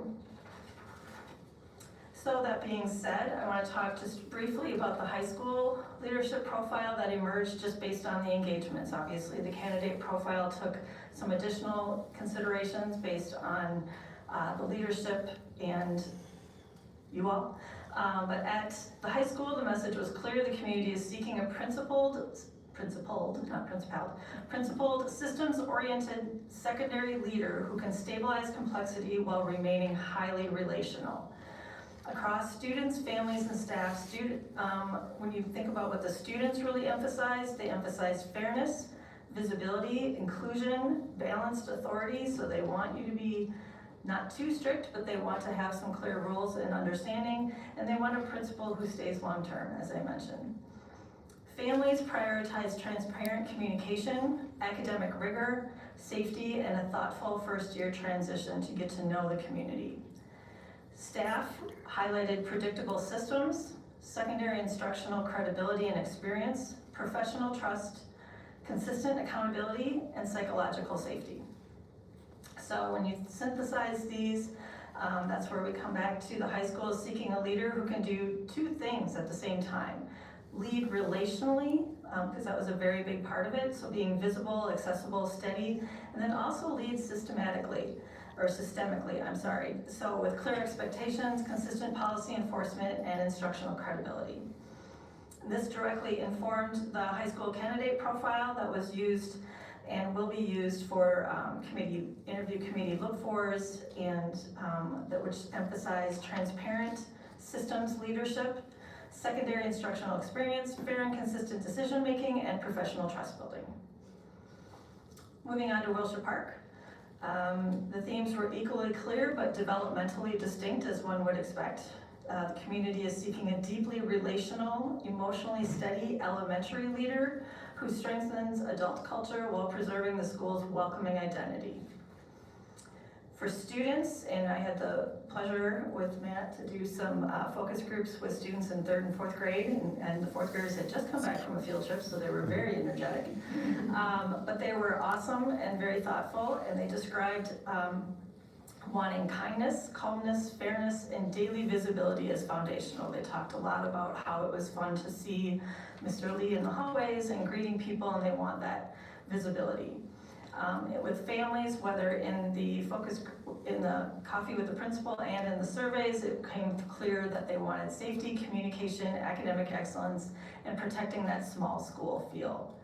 And staff at Wilshire Park focused heavily on teacher advocacy, consistent behavior systems for students, elementary instructional credibility and experience, and rebuilding adult trust.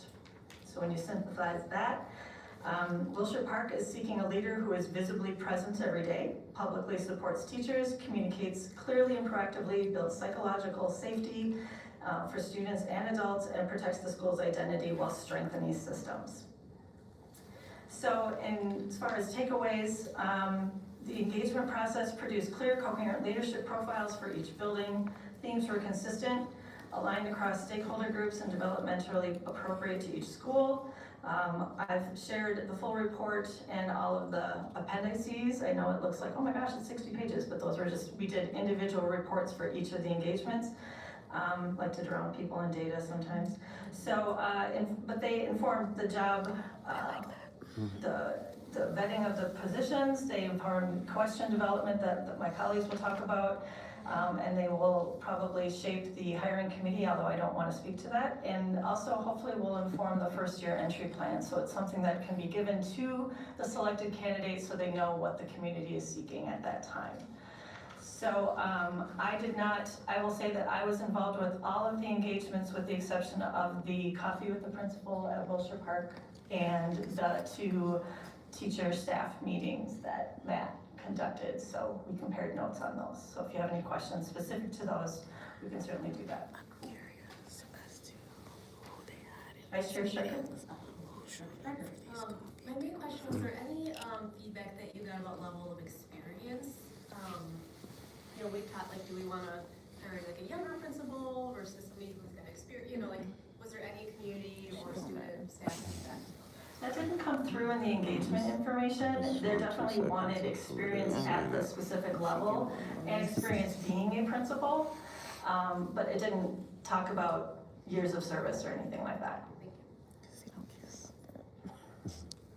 All right, so I will move on to share what's next in the process. Director Hood. Sorry. Oh, sorry.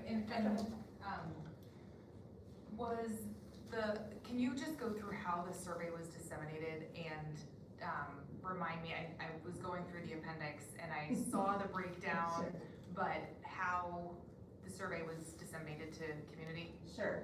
So we actually had different kinds of surveys, and with Jada's help, she helped push them out. So you've probably seen now we've had 3 principal updates. We had the first principal update, which said if you are, so all staff took 1 survey. So, and it was strongly encouraged that we want staff who have some sort of connection and work relationship with that building. So we didn't want to just say you have to work at Wilshire Park, because we understand some work throughout the district. But they predominantly were working in those primary locations. So that went out. And then for the family surveys, we sent just to pre-K through 5 families at Wilshire Park. And for the high school survey, we sent that to grade 8 through 12. So knowing that the 8th graders are going to be moving in there. And then the student survey went to high school students, grades 9 through 12. That was disseminated through Parent Square, through email to staff, and then we did an initial message on February 16th. We did a reminder message saying, hey, don't forget, these are opportunities for you. It was in conjunction with the interview sign up if the people wanted to be involved there. So we just tried to keep that consistent. Where was the interview sign up at? Yes. Okay, and I just, I know that our board is looking for ways of continuing to engage with community, making sure that we're hearing from a lot of voices and hearing from people. We have people who've been sheltering in place for a while. We have people who maybe have not necessarily felt heard in the community. Just making sure that we're being thoughtful about our approach during this to get a fully robust perspective from the community. absolutely, and I think, was it as statistically representative? Probably not, because it was a voluntary survey, but that's why we've tried to make sure that we had those in-person examples as well. I think the number of students who partook at the high school and the middle school during the cafeteria sticky wall was pretty fun. They had some really, really thoughtful ideas, so. Susan, question, and I don't know if you're the person to answer this or someone else. So, so some of the questions that have come to me that I just want to make sure I bring up. So you had said that you thought you had good participation in the surveys, maybe specifically. And can you just speak to that? Because when I looked, like 48 parents, guardians at St. Anthony Village High, that, like, is that good? 49 staff. Ugh, like, is that good? And 75 parents, guardians at Wilshire Park. And so just, I just want to at least talk about that. Like, I don't know what good is in this. Yeah, well, in terms of an online survey, I actually have a tip sheet. I don't have it with me on the top of my head, but I know that online survey participation, when you do it in schools, the staff, what I would say was a little low, but low in terms of when you see the number, but usually it's like 25 to 30% is a return rate that you kind of look for. For students, I think the reason we got a little bit more with that is because the administration at the high school were very purposeful of trying to encourage students to take it during their win time. And because I know, like, after the first week, there were no student participants, and part of that is because Jada told me, she's like, the kids don't open their email. So, okay, so we purposely made some announcements and took some active roles with that. I think Principal McCartan and Assistant Principal Rubel really worked hard to make sure that staff allowed that during the win time, so that's why we saw some increase in numbers. I would say for the type of survey that it was and the timing that it was offered, I would say it was a fairly strong for the survey, but that's why we want to not only use the survey to also say we had coffee with the principal. Matt made himself very available to say if anyone has, want to come talk to me about anything like that. So we did try to open it up as much as we could for the type of survey. I would say if this was a comprehensive community survey that we wanted really strong data, then we would do some stronger push. But given that this was within a 2-week period, I think it's pretty good. Thank you. I don't know what to make of the fact that, we want, only 2 weeks. I think this board has heard really strongly from our community, from our teachers, from a lot of folks that they want to say. And so I don't know how to write that sort of dissonance between wanting to have a say and then, I just don't know what this, I don't know what this means. Sure, I apologize for interrupting you, Chair Palmer. I would turn to Matt a little bit because he actually did the staff meetings. So people were able to provide input and then they might have said, well, I pretty much shared what I need. I don't need to go take the survey. So from a staff standpoint, I'm not as concerned about that. Family taking the survey, we didn't have any family events at the high school during the period that we were doing this, so we didn't get that input. But we did get some survey data there. There was the coffee with the principal that Mr. Lee usually has, so that was what it is. But if you have questions about staff engagement, how that happened, Wendy suggested that was more of an informal conversation. She's sitting back there right now. Okay, thank you for that. You see her? That's the mayor sitting back there, reassured. Regarding the application and the whole process that we've been engaged in, we posted the position on February 2nd. It was posted for a full 3 weeks, so it was posted until February 22nd. We had 35 applicants for Wilshire, and we had 25 applicants for St. Anthony High School. Then, as we were going through this whole 3-week period, and then after it closed, we did a rigorous vetting process. So Matt, Wendy, and I reviewed all of the applicants, and we used the feedback from the engagement to vet those candidates. So we were looking for some very specific things. We also included on the application 3 essays to try to get at some of those engagement questions that we were looking for. So we were looking for, what is your vision for academic support? How about your innovation and community trust? So those are components within those 3 essay questions on each application. Then independently, the 3 of us scored each candidate on a rubric. So we had criteria, 8 different criteria on the rubric that included relationship-based leadership, I think instructional the leadership, first one was Susan, right? teaching experience, instructional management. We looked at relationships. We also looked at diverse experiences, and then some efficiency in terms of management.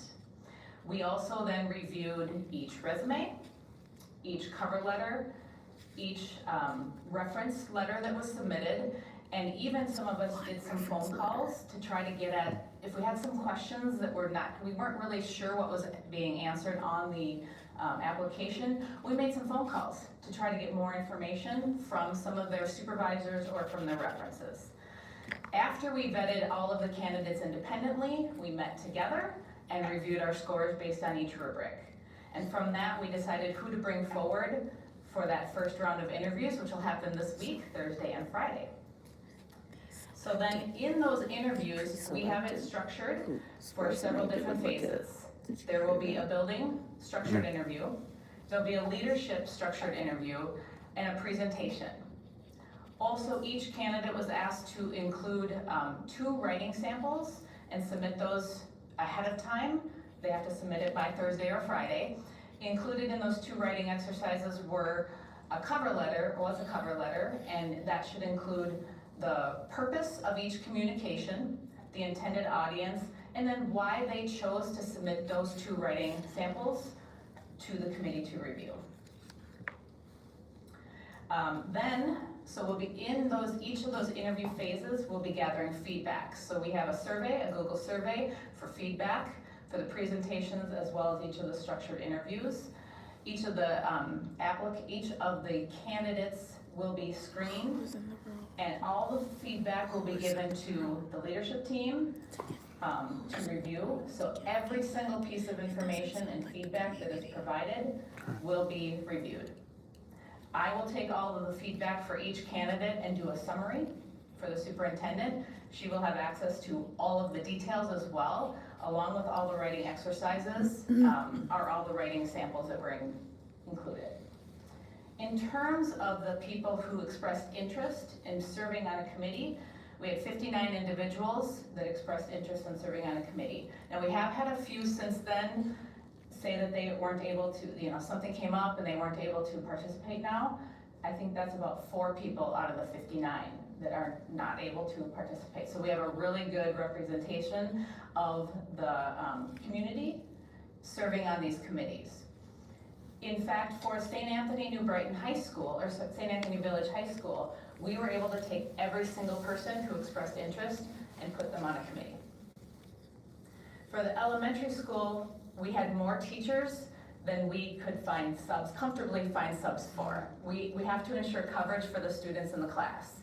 So because of that, Matt and I met with the teacher union president and reviewed each person that's expressed interest in being on one of the committees.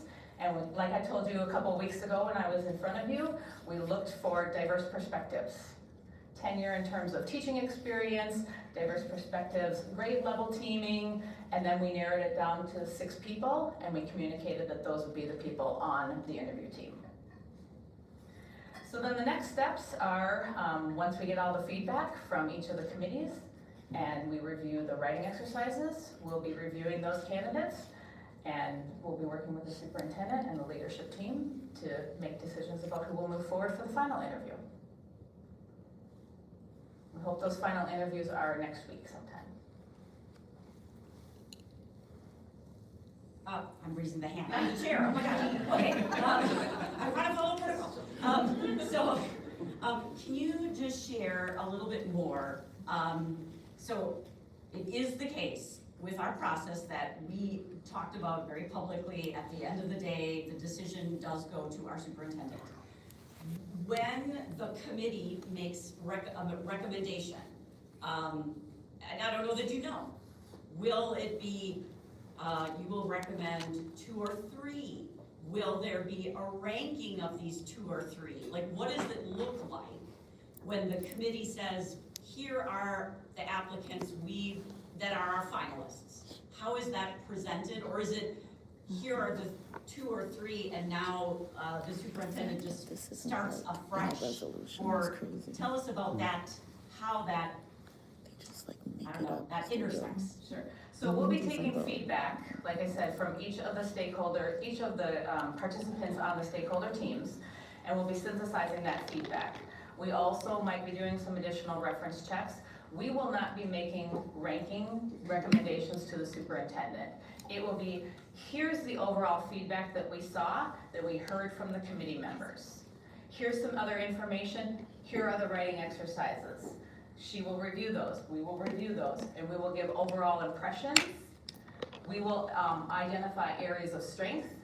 We will identify areas of potential concern or other questions that might want to be asked for future conversations. And we won't limit it to a set number. If there are candidates that we believe very strongly could lead either building, that will be part of the feedback. Thank you for that clarification. Director Haas.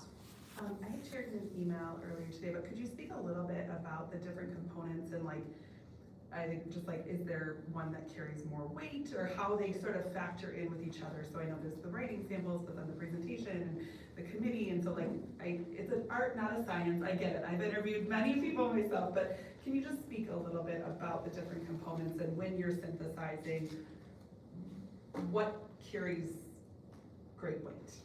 I think I would suggest that there isn't one that weighs more than another. We really try to stay away from that weight feeling. But the feedback from the participants in each of those stakeholder interviews is really gonna have a lot of, not weight, but influence. Yeah. It shares with us a lot about what impressions did people leave with about those candidates. And then we're also looking at those candidate profiles. So not everybody's thinking about the candidate profiles as they're interviewing. We will be, when we're looking at the feedback, looking to see who's in alignment with what the community is asking for those positions. And the community is 49 staff. I'll just add a little piece to that. The candidates that we're moving forward, I can safely say are very well vetted. In my time, I don't think that I've seen a more thorough vetting process. So from the candidates that have emerged, I think that the process is well done. And going back to our previous time when we presented in front of the board, that still may not elicit the best person out of the candidates that emerged. That's when that person becomes a story in an interview, and why does that person resonate with you more than the other person, right? That is, to your point, is a bit of the art of, boy, there's just something about him or her that I just really resonate with. I can tell you that the qualifications of the people that will be coming forth speak to the values of our district, speak to the qualifications that we looked for, most importantly, but certainly speak to the themes that we heard, whether that was talking to parents, talking to students, or engaging with staff. We heard loud and clear, well, if they're gonna be a high school principal, we want high school experience. Yeah. So guess what my lens then attuned to, right? Now I'm looking for high school experience. Well, we want an elementary principal who's led a building before, or that has had aspects of that, or has at least taught there.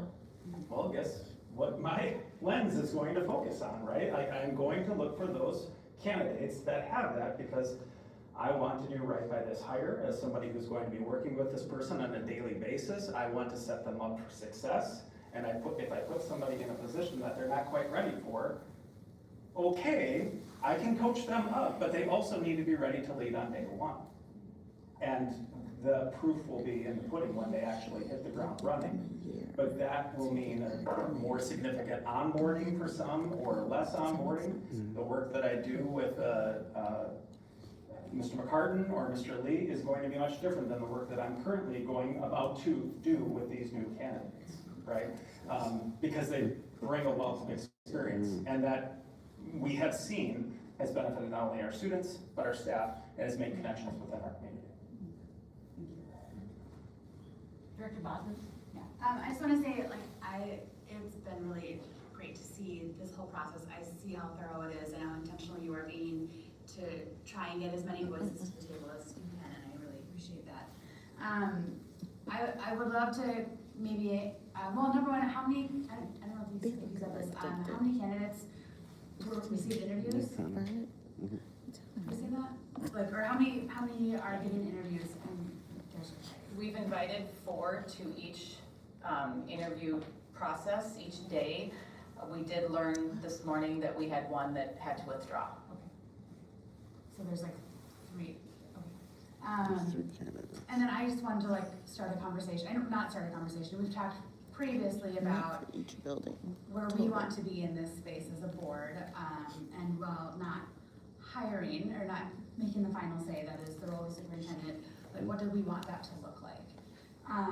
And so I'm just, before we're like, well, we were trying to figure that out, and so I think that as we are navigating a transition with our superintendent, and we are going to be a part of this process, and our community will be, I just wanna make sure that we can stand behind these hires and feel really good about that. So just talking about some ways that we can do that. And then especially for this part, so like that could look like, or some of the ideas that I have had, like that we get some information prior to the decision making being made, like we can get the ranking results, have like a summary of themes of like the strengths, concerns, level of consensus, and then have an opportunity to deliberate. So I don't know if that's the conversation we can talk about here, or like how, you've talked about it before, so I just wanted to open that up to us. So I will say, and I'm saying my piece and then happy to hear from the board.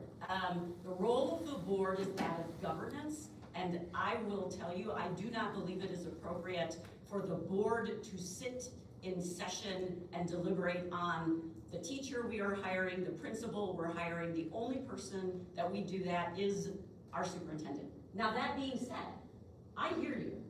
And there, again, I have heard, every board member here has heard, every administrative leader has heard, there is concern regarding that process.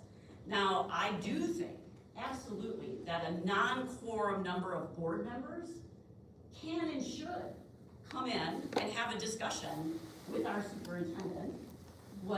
Tell me the why. Literally, let's have a conversation. Now that, I absolutely support. I would have a very hard time saying that we as a board deliberate on something about which we should not be governing. That is my recommendation to this board. Director Striker. I agree, right? Like I think that there will be a superintendent transition, and our job as the board is to support Matt and the team in this hiring process and to stand behind. And I think we all share that we want the best principals for our district based on what the district, the staff, the students, and the parents have said. And so I also want to make sure that we are all aware in the community that there's data privacy and there's applicant privacy, and we need to really respect that. People may be coming from other places, they may not want to share that they're applying, and so we need to be really careful about how we're talking about things publicly. And so I agree, like I would probably set up some time with our superintendent, just be like, tell me kind of where we are and where we're at and what's going on, because I want to be informed and really be able to speak to who we're hiring and who, I think Laurel and Matt and Susan have brought us, right? Like, I think you guys are doing an excellent job with this process, and I'm really excited to see that we have so many applicants. Like, I can't imagine how you pared it down to just 3 or 4, so thank you for like all the hours you're putting into this for our community. Other board members, Director Hood. I echo what my colleagues have said. I also worry that it might set us up for a poor beginning with any principal if the entry point is, if we have not been thoroughly involved in this, then we're not going to trust you and we're not going to stand behind you. And that is not the way I want any new principal to enter this district. I want them to know that we have belief in this process, because if we're inserting ourselves in the thing that I have no business hiring a principal, I'm not an expert in this field, I would, if I were a candidate, I would be worried to have a board that's overstepping in such a way. It undermines the roles of the leaders that we've put forward. And I feel very strongly that it sets a very bad precedent and would not be the way I want to be welcoming a new principal into this community. I do want to ensure that we hear from all of our board members. Director Haas? I mean, I think one of the things I'm really grateful that when we talked a while ago too, I mean, this update is even a piece of what we asked for, right? So thank you for, like, truly, this is a super robust process. Before I came, my son, who's a third grader, said, "What are you talking about at school board?" I said, "Your new principal." I was like, "Wait, what? We're getting a new principal?" And then he was like, "Wait, are they gonna say good morning, Wilshire Park?" And so, like, all the things. But so I think, like, we're all so invested in this process, and I think truly to the point of making sure that through this transition, like, there's so much transition, to know the why. So these themes that you're putting together, you know, again, the aggregated understanding of, like, why this person, I think being able to do that would give, not because you don't trust it, but the confidence to be able to support, right, as we're going forward as a board, to speak just really greatly about everything, and not that we can't already, like, I've been telling everybody who comes, like, asking, like, this process is so robust, and, like, the fact that we have so many community members that have been able to be a part of it, and the teachers, like, this is really, really great that they get to do that. And so I think that if we have the opportunity, I would absolutely love to come in and be able to talk about that, that can, you know, at the end, and doing that in a, you know, 1 or 2 way. I think that would be